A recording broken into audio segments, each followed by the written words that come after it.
मी एवढी खेळली का माझा कपडा पण फाटला. Good morning. सकाळी मी तुळशीला पाणी दिलं, त्याच्यानंतर मी माझं मनुकांचं पाणी पिलं. हे मी आईस क्यूब ट्राय करत होते पण हे नाही बनत आहे. आता मी याच्यावरती गिवअप करणार आहे. मी नंतर सॅलेड खाल्लं आहे, बोंबील सुकट ठेवलेले आणि एकीकडे मी माझे सॅलेड एन्जॉय केले, वॉटरमेलन खाल्ला. आणि हे सगळं केल्याच्या नंतर हे जे बोंबील आहेत ना, त्यांनी आज माझी वाट लावली. खरं बोललं तर याला साफ करायला 1-2 तास लागले. आणि मी इकडे स्वयंपाक केलं, तेवढ्यात माझी लास्ट 5 मिनिटाचं काम राहिलं. तेवढ्यात आता मी काय करावं? हे सगळा पसारा आणि मी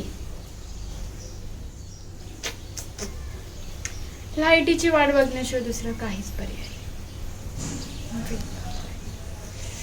आता मला हाच प्रश्न पडलेला का मी करू काय, कारण की खूप भूक लागलेली. बोंबलांच्या नादात खूप उशीर झाला होता आणि मला माझी भूक काही कंट्रोल होत नव्हती म्हणून.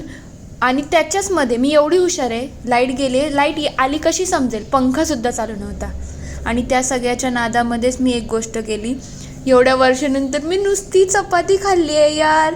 सिरियसली मी विचार करते अंजू कधी मी करत होतं ते असं होते, हे काय करते तू. नंतर माझ्या डोक्यात एक टूप पेटली की अंजू नुसती चपाती खाण्यापेक्षा आपल्याकडे लोणचंही आहे. पण मला लोणचं खायचं बिलकुल मूड नव्हता, कारण की मी चटणीच्या मूडवर होती. पण जाऊ दे, ते सोडा. आणि त्याच्यानंतर मी गेली, मी बोलली जाऊ दे. हे ना मोस्ट ऑफ लोकांनी खाल्लं असेल की थोडंसं मसाला, मीठ आणि तेल टाकायचं आणि त्याच्याची जी चव आहे ना ती काय भारी लागते. हे बघा, जेव्हा जेव्हा नॉनव्हेज बनवायला घेत ना, मुंग्या अशा यायला लागल्यात की बोलून फायदा नाही आहे. आणि हे खरंच खूप टेस्टी होतं. मला माझी लहानपणीची आठवण आली, हे असं केलेलं आहे. त्यानंतर 1 तासामध्ये लाईट आली, तेव्हा मी चटणी बनवली आणि तेव्हा जाऊन जेव्हा मी खाल्ली ना मला बरं वाटलं. संध्याकाळी मी यांच्याबरोबर थोडं खेळायला गेली होती, पण त्याच खेळायच्या नादामध्येच यांच्या भांडण हे सगळं सुरू असतं.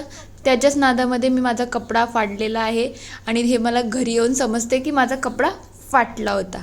त्यानंतर नळसुद्धा आलं होतं. मी फटाफट सगळं आवरायला घेतलं होतं, पण पहिले बोलली जेवून घेऊ दे, भूक खूप लागली होती. म्हणून बोंबील आणि जवळची चटणी करून मी जेवली आहे. Thank you for watching.